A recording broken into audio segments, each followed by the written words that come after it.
Job chapter 31. I made a covenant with mine eyes.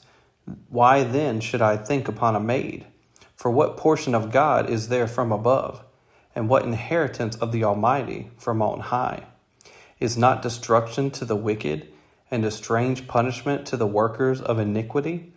Doth not he see my ways, and count all my steps?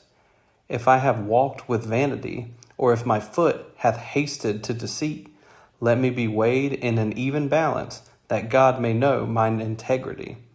If my step hath turned out of the way, and mine heart walked after mine eyes, and if any blot hath cleaved to mine hands, then let me sow, and let another eat. Yea, let my offspring be rooted out.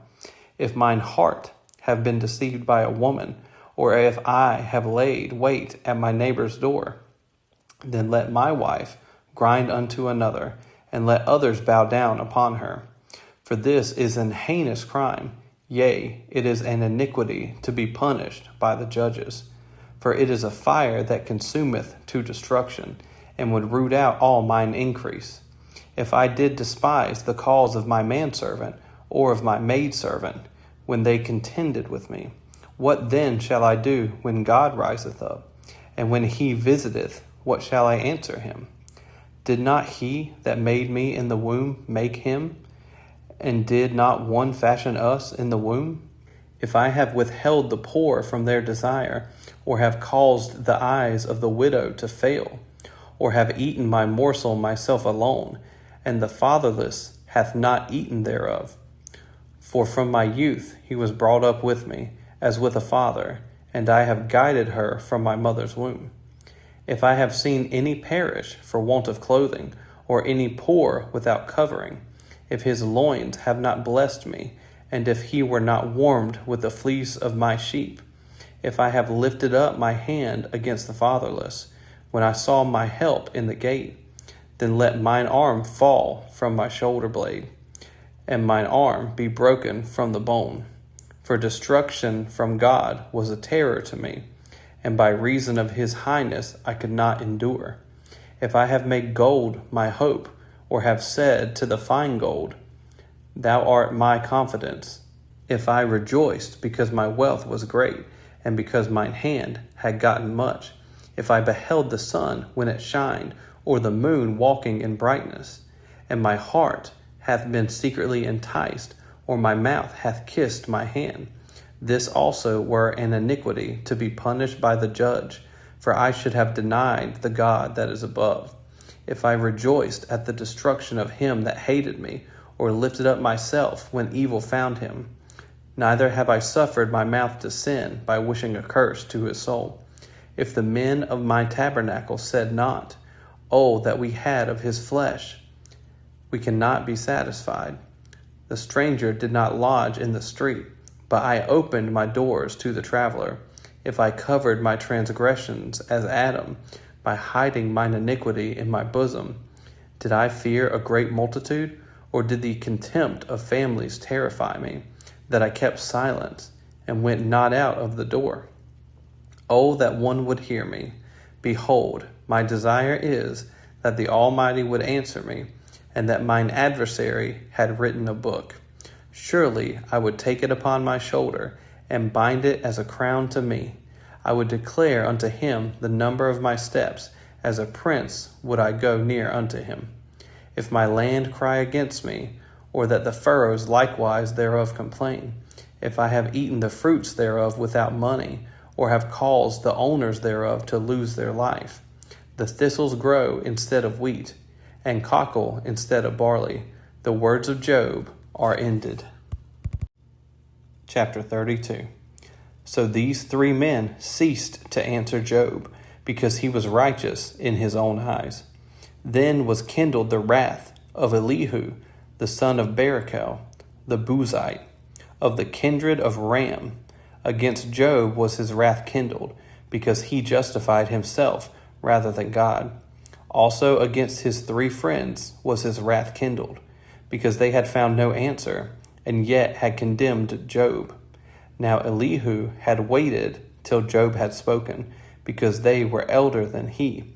When Elihu saw that there was no answer in the mouth of these 3 men, then his wrath was kindled. And Elihu, the son of Barachel, the Buzite, answered and said, I am young, and ye are very old. Wherefore I was afraid, and durst not shew you mine opinion. I said, days should speak, and multitude of years should teach wisdom.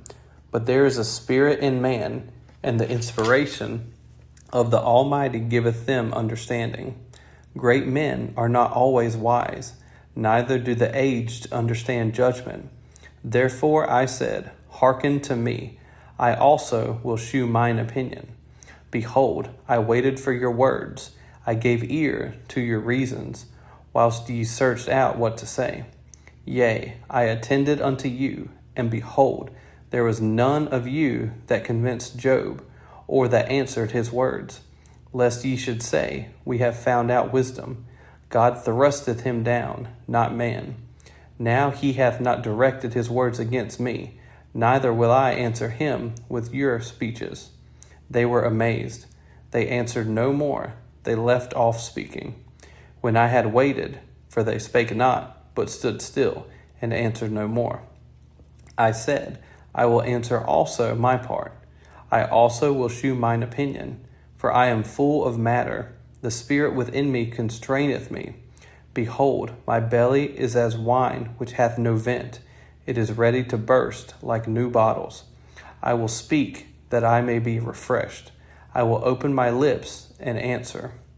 Let me not, I pray you, accept any man's person, neither let me give flattering titles unto man. For I know not to give flattering titles. In so doing, my Maker would soon take me away. Chapter 33.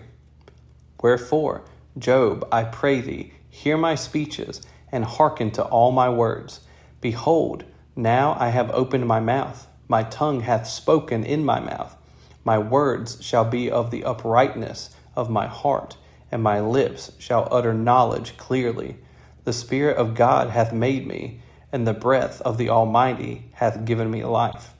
If thou canst answer me, set thy words in order before me. Stand up. Behold, I am according to thy wish in God's stead. I also am formed out of clay. Behold, my terror shall not make thee afraid, neither shall my hand be heavy upon thee. Surely thou hast spoken in mine hearing, and I have heard the voice of thy words, saying, I am clean without transgression, I am innocent, neither is there iniquity in me. Behold, he findeth occasions against me, he counteth me for his enemy. He putteth my feet in the stocks, he marketh all my paths. Behold, in this thou art not just. I will answer thee, that God is greater than man. Why dost thou strive against him? For he giveth not account of any of his matters. For God speaketh once, yea, twice, yet man perceiveth it not. In a dream, in a vision of the night, when deep sleep falleth upon me, in slumberings upon the bed, then he openeth the ears of men, and sealeth their instruction, that he may withdraw man from his purpose, and hide pride from man. He keepeth back his soul from the pit, and his life from perishing by the sword. He is chastened also with pain upon his bed, and the multitude of his bones with strong pain, so that his life abhorreth bread, and his soul dainty meat. His flesh is consumed away, that it cannot be seen, and his bones that were not seen stick out. Yea, his soul draweth near unto the grave, and his life to the destroyers. If there be a messenger with him, an interpreter, one among 1,000, to shew unto man his uprightness, then he is gracious unto him, and saith, Deliver him from going down to the pit. I have found a ransom. His flesh shall be fresher than a child's. He shall return to the days of his youth. He shall pray unto God, and he will be favorable unto him. And he shall see his face with joy, for he will render unto man his righteousness. He looketh upon men, and if any say, I have sinned, and perverted that which was right, and it profited me not, he will deliver his soul from going into the pit, and his life shall see the light. Lo, all these things worketh God oftentimes with man, to bring back his soul from the pit, to be enlightened with the light of the living. Mark well, O Job, hearken unto me, hold thy peace, and I will speak. If thou hast anything to say, answer me. Speak, for I desire to justify thee. If not, hearken unto me, hold thy peace, and I shall teach thee wisdom. Chapter 34. Furthermore, Elihu answered and said, Hear my words, O ye wise men, and give ear unto me, ye that have knowledge.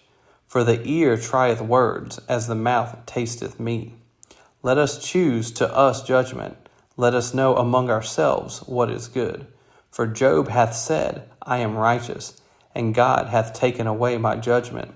Should I lie against my right? My wound is incurable without transgression. What man is like Job, who drinketh up scorning like water, which goeth in company with the workers of iniquity, and walketh with wicked men?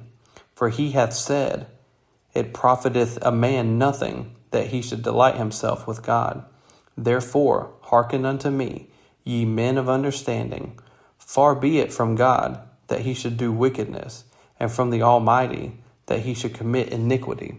For the work of a man shall he render unto him, and cause every man to find according to his ways. Yea, surely God will not do wickedly, neither will the Almighty pervert judgment. Who hath given him a charge over the earth, or who hath disposed the whole world? If he set his heart upon man, if he gather unto himself his spirit and his breath, all flesh shall perish together, and man shall turn again into dust. If now thou hast understanding, hear this, hearken to the voice of my words. Shall even he that hateth right govern? And wilt thou condemn him that is most just? Is it fit to say to a king, Thou art wicked, and to princes, Ye are ungodly? How much less to him that accepteth not the persons of princes, nor regardeth the rich more than the poor? For they all are the work of his hands. In a moment shall they die, and the people shall be troubled at midnight, and pass away. And the mighty shall be taken away without hand. For his eyes are upon the ways of man, and he seeth all his goings. There is no darkness, nor shadow of death, where the workers of iniquity may hide themselves. For he will not lay upon man more than right, that he should enter into judgment with God. He shall break in pieces mighty men without number, and set others in their stead. Therefore he knoweth their works, and he overturneth them in the night, so that they are destroyed. He striketh them as wicked men in the open sight of others, because they turned back from him, and would not consider any of his ways. So that they cause the cry of the poor to come unto him, and he heareth the cry of the afflicted. When he giveth quietness, who then can make trouble? And when he hideth his face, who then can behold him? Whether it be done against a nation, or against a man only, that the hypocrite reign not, lest the people be ensnared. Surely it is meet to be said unto God, I have borne chastisement, I will not offend any more. That which I see, not teach thou me. If I have done iniquity, I will do no more. Should it be according to thy mind? He will recompense it, whether thou refuse or whether thou choose, and not I. Therefore speak what thou knowest. Let men of understanding tell me, and let a wise man hearken unto me. Job hath spoken without knowledge, and his words were without wisdom. My desire is that Job may be tried unto the end, because of his answers for wicked men. For he addeth rebellion unto his sin. He clappeth his hands among us, and multiplieth his words against God.